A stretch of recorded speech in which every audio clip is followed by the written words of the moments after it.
It's another week. It's another plan. How do you attack the San Francisco 49ers? We're going to tell you why. Our 4-point plan to get a W after what was a tough week last week. And Gary's going to come behind, give you the reinforcement of all the stats and info that you need to know for this ball game. Here we go. Chiefs, Niners. Dan, what is the primary thing, the number one thing they have to do? They got to get the ball out quick. This offense we've seen has been unable to really stand up against some pressure and giving Mahomes more time. It's not really been something they've done a good job of doing.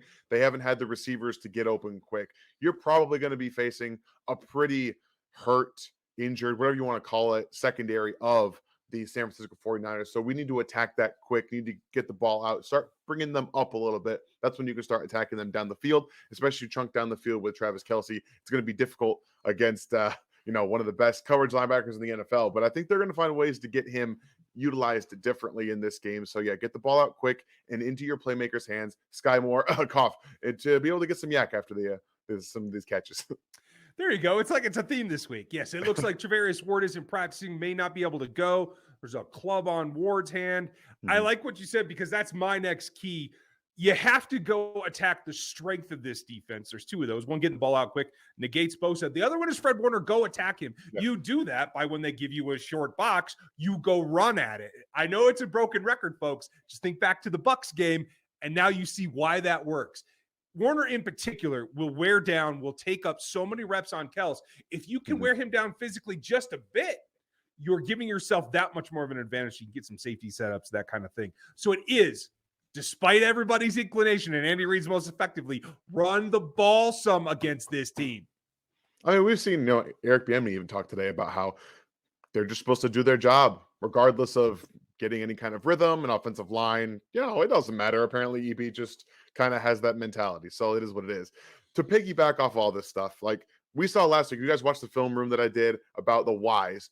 Spags blitzed Josh Allen a ton, more than he's ever been blitzed this season. And you want to know what? It was effective like 90% of the time. Those two pass plays that they got for touchdowns, unfortunately, they're going to happen at times. Josh Williams was just in a poor position with his eyes. To say he got his head around a little bit wrong.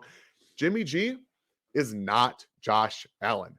He is not going to make an accurate throw down the field. He's not going to adjust in the pocket and make an accurate throw down the field. You get him off his spot, much like they did to Josh Allen last week. Those balls are not going to be zipped anywhere. They're going to kind of float up. We've seen it from Jimmy G. You can get him off his spot. Yeah, maybe force some interceptions. The Chiefs have one of the worst turnover differentials in the NFL. They have to be able to get some of these, throw them up in the air, get him off his spot, blitz Jimmy Garoppolo, and you'll come away with some picks, I think. Yeah, the blitz is the way it goes. And that's really my last keys. Take the ball away. I don't care how you do it. They're going to give you plenty of opportunities. Debo's going to get the ball in the backfield. Yeah. They're going to try to feed him down there. Whoever is going to take that, because they're going to find a way to switch him off of L'Jarius Sneed. For sure. You have to take advantage of that. I think Josh Williams bounces back, and I think he's going to have some opportunities as well. Because if they give him those single high looks where they have him in man, they're going to want to replicate exactly what Josh did. So he will have opportunities. Jalen will as well. So it all comes down to this. Whatever you do, whatever your assignment is, be ball aware. Take the ball away. They're doing pretty poor this season at doing that. They're at the bottom 5 of this NFL league. You got to fix that right now. This is a good game to get back on track before the bye. That's what they have to do. Those are 4 ways that they can get a ball game here and win versus the 49ers. Gary's going to give you all the info you need to know. Make sure you like, sub, hit this bell right now as we get ready. We will have postgame for you live. Don't miss that. And here's Gary.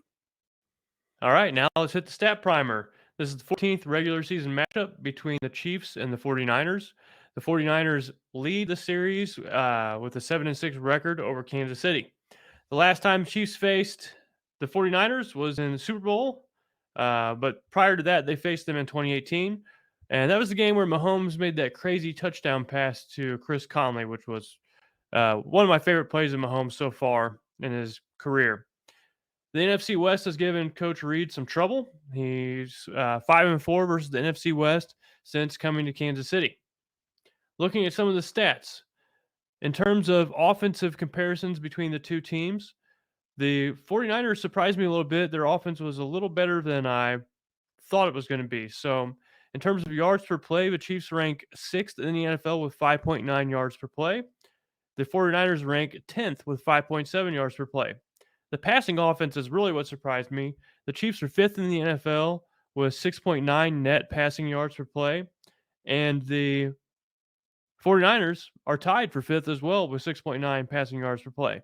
So the 49ers pass attack has been as efficient as the Chiefs so far in 2022. Other notable stats is that the Chiefs lead the league in points per game with 29.8, whereas the 49ers are 19th, scoring 20.3 points per game. So while 49ers have had an effective pass offense, they have not been able to score as well as the Chiefs, and I credit that to the fact that the 49ers are 15th in the NFL in third down conversion rate, while the Chiefs are second, converting 50% of their third downs. Looking at the defensive side, the Chiefs are having a similar matchup as last week against the Bills. The 49ers have one of the best defenses in the NFL, and they rank first in yards per play allowed, points per drive, and they rank second in points per game allowed and pressure percentage. Another thing to note is that the 49ers don't blitz very often. They're 18th in the NFL in blitz percentage. They blitz on roughly 25% of their opponent's passing plays. And so, like the Bills, they're getting at the quarterback with only 4 rushers. So the Chiefs have their work cut out for them again, another good defensive opponent. But I want to add one thing. San Francisco has not played a lot of great offenses. Here are the quarterbacks that the 49ers have faced so far in 2022. Week 1, they faced Justin Fields. Week 2, they had Geno Smith, who is having a really good year. Week 3, they faced Russell Wilson. Week 4, they faced Matt Stafford, who's had some trouble so far this season. Week 5, they faced Baker Mayfield. And week 6, they saw Marcus Mariota. So I would say 4 out of those 6 weeks, they played some of the worst quarterbacks as far as statistics go in the NFL. So their defense may be getting boosted by who they've been playing. But this is going to be another matchup for Reed to try and work with, because even though they've played subpar quarterbacks and subpar offenses this season in 2022, they still have one of the best defenses in the NFL statistically. In terms of this game, I think that the strength versus strength matchup is really the Chiefs' offense versus San Francisco's defense. They have not given up very many points per drive. They're number 1 in the NFL, only allowing 1.2 points per drive. And the Chiefs are number 1 in points per drive offensively. So they've scored 2.8 points per drive. So this game really comes down to, I believe, can the Chiefs offense score on this really good defense? They've proven it in their game versus Tampa Bay. Their game versus Buffalo, not so much. So which team is going to show up? I think that my prediction for this game is that the Chiefs offense will just be too much for Jimmy Garoppolo to try to keep up with. So I'm strong on the Chiefs in this game. That's not the case for a lot of other people who know, or a lot of other experts who are calling this game. They think it's going to be tight, and Vegas thinks it's going to be tight too, because the Chiefs are only a 2.5 point favorite. Looking at our predictions for this week, all 3 of us, Ryan, Dan, and myself, are picking the Chiefs to win. Ryan's picking the Chiefs to win 28-23, Dan 24-21, and myself 26-14. I think there's a lot of talk about the San Francisco 49ers getting their defensive players back, getting Trent Williams back. But I think the game might go more in the Chiefs' favor, and the narrative coming out might be the Chiefs got Willie Gay and Trent McDuffie back. So, what do you think the score is going to be? What are your predictions? Do you think the Chiefs win this game? Do you think it's going to be a hard-fought battle? Let us know. And as always, like, share, and subscribe. Thanks for stopping by. This is Gary, signing out. Thanks for watching this video from the team at RGR Football. Click these videos to see more and subscribe to RGR Football.